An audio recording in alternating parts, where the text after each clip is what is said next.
Cue number 8,264,567 videos that are reviewing the PlayStation 4 controller, but god damn it, I have fucking opinions too, and I feel like sharing them, and if nobody cares about them, then I have no clue why they even showed up here to this video. It's a PlayStation 4 controller. I feel like reviewing it because it is drastically different, well, you know, sort of, kinda, in a way, teensy weensy little drastic by comparison to things like the DualShock 3, which I have here for all intents and purposes of being able to have a comparison to, you know, what the hell has happened over the course of time.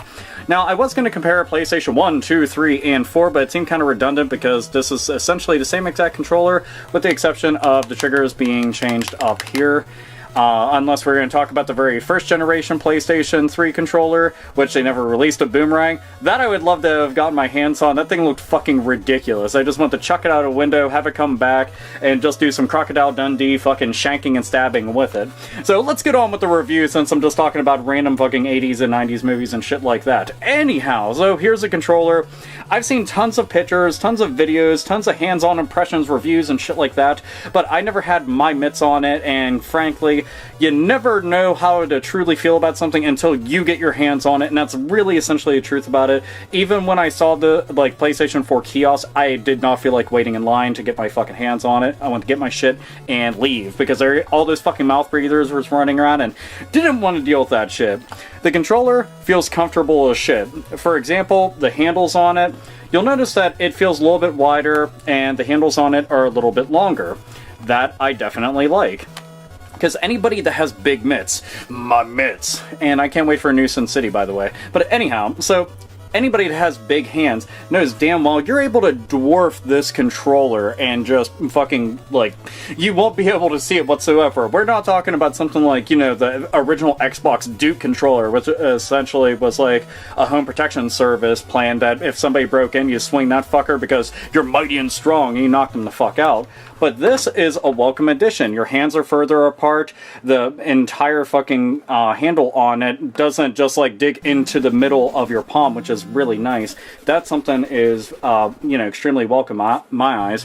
The triggers.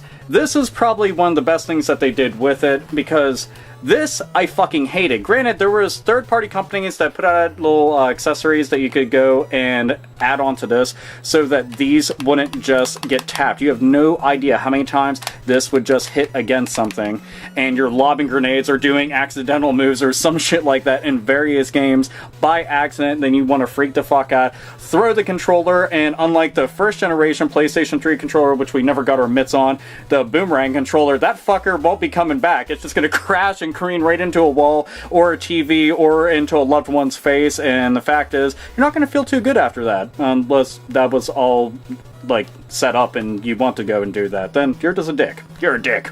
Anyway, so triggers, very awesome. They're more resistive. That's one of the things that I noticed. These, I can barely press it and it goes down. This, you feel like, you know, there's a whole lot more to it. Now, somebody might say, yeah, but, you know, you've had this controller for a while. No fucking shit, Sherlock. Even if you buy the brand new ones, these aren't nearly as resistive as this. I just like that a whole bunch.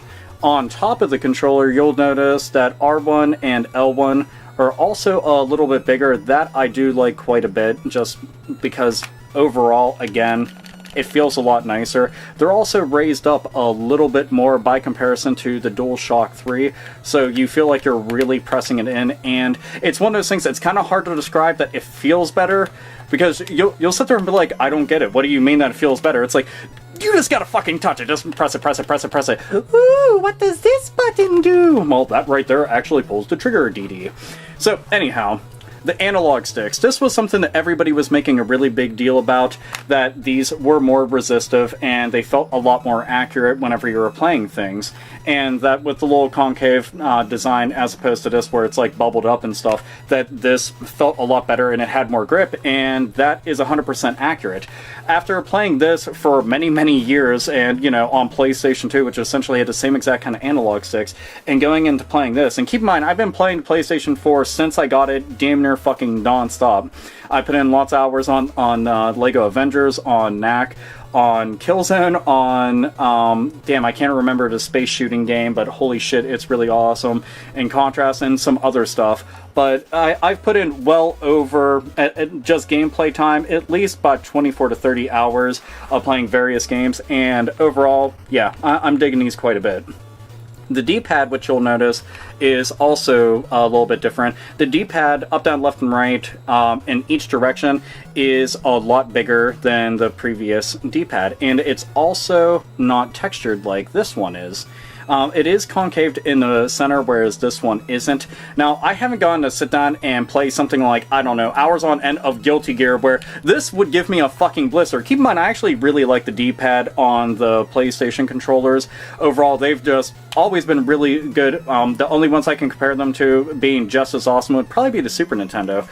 But on here, I would need to have something like that where I'm playing it for hours and hours and hours and doing fucking like half circle forward fucking dragon punches and fireball motions and shit like that to be able to tell you whether or not this is really awesome. But it gets the job done, I'll tell you that much.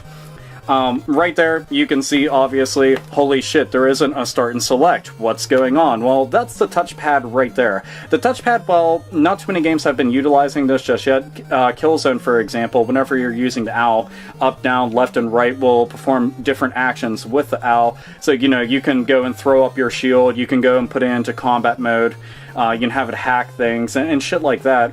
So, essentially, this will perform 4 different functions altogether. Various other games really don't use it a whole bunch, but I am kind of curious, you know, what this could mean. I kept on thinking about strategy-type games, going and using this in place of having something like a mousepad, or a trackpad rather, on something like a laptop and an Ultrabook and things of that nature. So it makes me kind of curious how that could come across.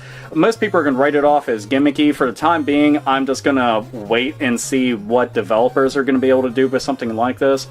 But you can also press it in, which I didn't know about that until I got my hands on it. I was just like, oh, it presses in, huh. It makes me kind of curious if it can be pressed in on different parts of it, or if it just confirms that it's just one big press. So if you press on the left side or the right side, does that say, you know, it's being pressed in 2 different ways? That I'm not 100% certain on, because, again, really no games are fucking around with something like that. So we will have to go and see about that.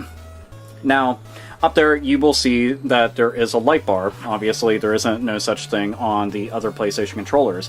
Now, these light up to go and say, you know, oh, this is player 1, this is player 2, and it'll light up as blue, red, green, and things like that. I personally haven't really had anything go and take advantage of this just yet, and my cat also is coming into the screen. Here, say hi. Want to see the controller? You see it? Yeah, there we go. Anyway, so she had to say hi. She was just like, oh, I see you're fucking about with the controller. Also, there is a cat hair.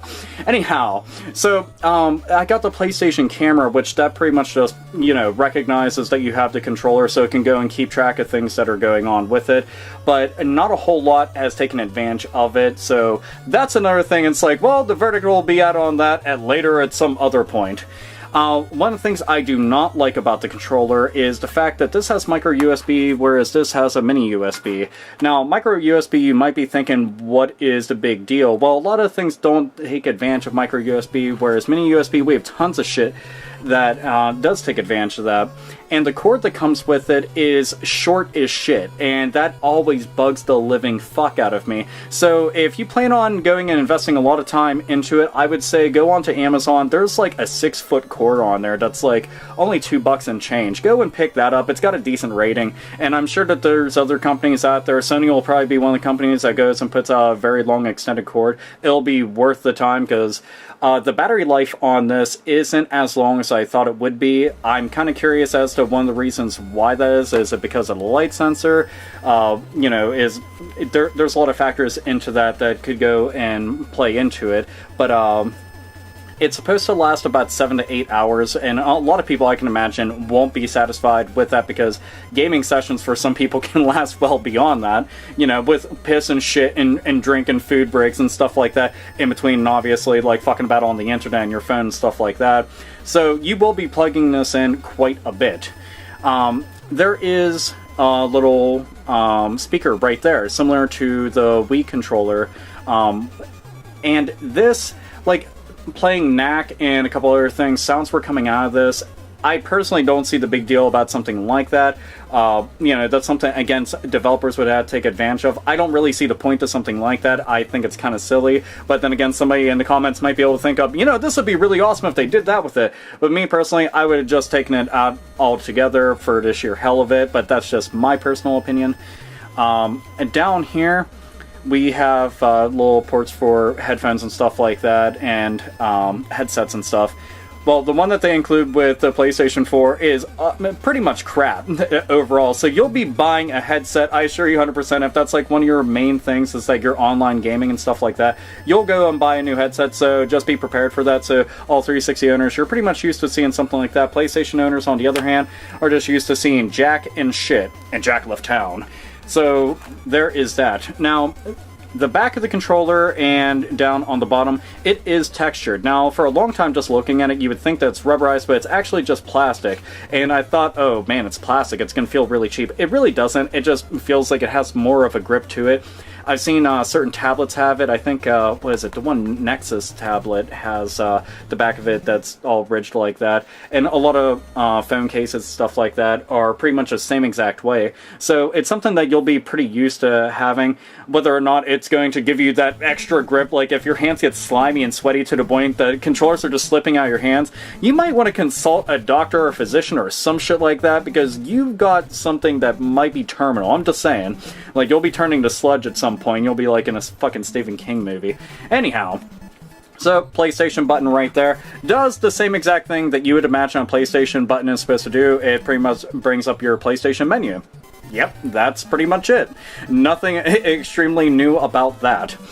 Right here we have the share button. Now the share button, I can be honest, I have not really fucked with, because it's Twitch and something else on there I can't think of off the top of my head. You'll have to excuse me, because I do not do any kind of scripting. I kind of just talk. So the share button is so that you can share photos, share videos, streams, and things like that. So that's something anybody who plans on doing that. I would really like to see them go and integrate this with YouTube as well. I know that they have their contractual deals with certain companies, but, you know, I do YouTube shit and I don't do all the other stuff. So I'd really like to see the share function do something like that.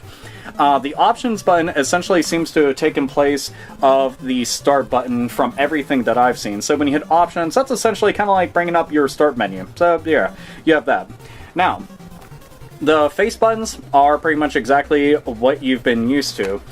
Square, triangle, circle, X, nothing different about that. But I did notice something. If you've ever checked out channel Review Tech USA, an extremely kick-ass channel I've been watching for I don't even know how many fucking years now, but he had pointed out something that these are they're actually symmetrical now, whereas these ones weren't. I'm like, no shit.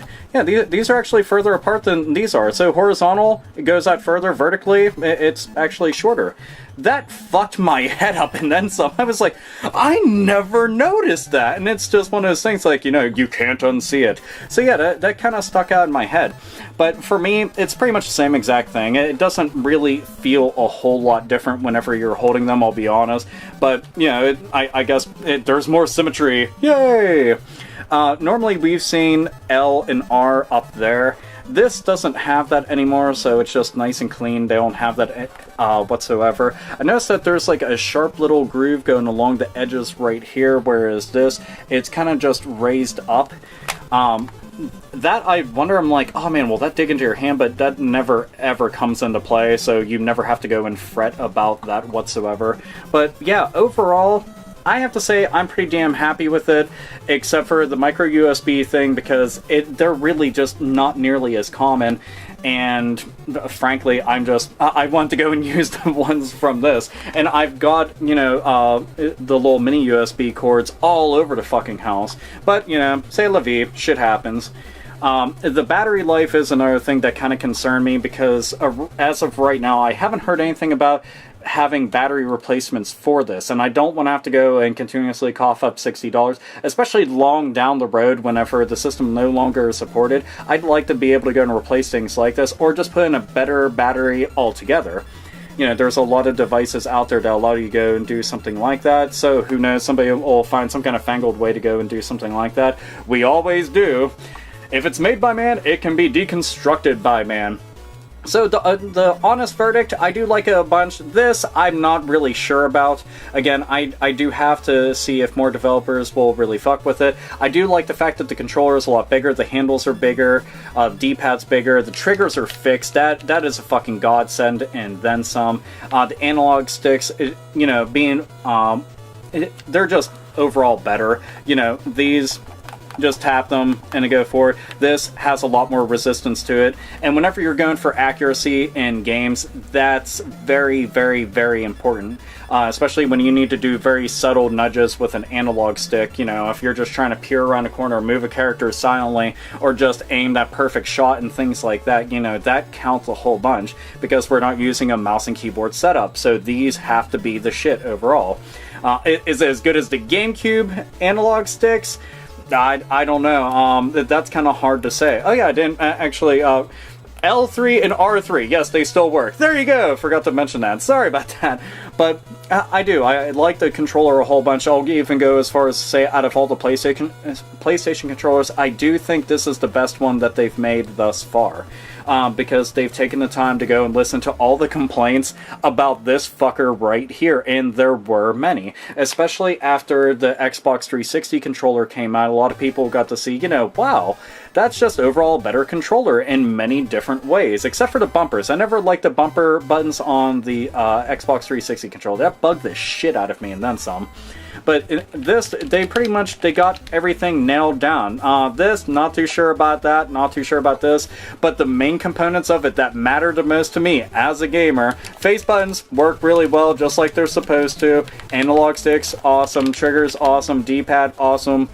Handles, awesome. Controller is awesome. Just get better battery life on this, or allow us to go and put in a better battery overall. And maybe down the road, put the mini USB. I have no shit. But either way, I will go and give it a big old fucking thumbs up of approval. So yeah, there you have it. You got to see two generations of PlayStation controllers compared side by side. And that's my honest verdict of it. I'm digging it. I really am, overall. And if you don't believe me, just go out to a fucking kiosk and try it out yourself, so then you can be like, yay! Or, no, I think it sucks balls for this and this and this reason. So anyway, I'm gonna go back to fucking about with my games, because, well, that's what the hell I bought the goddamn system for. Anyway, so I want to thank you all for showing up and listening to me go and rabble-babble about this stuff and go and say stuff about it. Anyway, this is Alpha Megasin, as always, nerds, nerdettes, and gamers. Game the fuck on.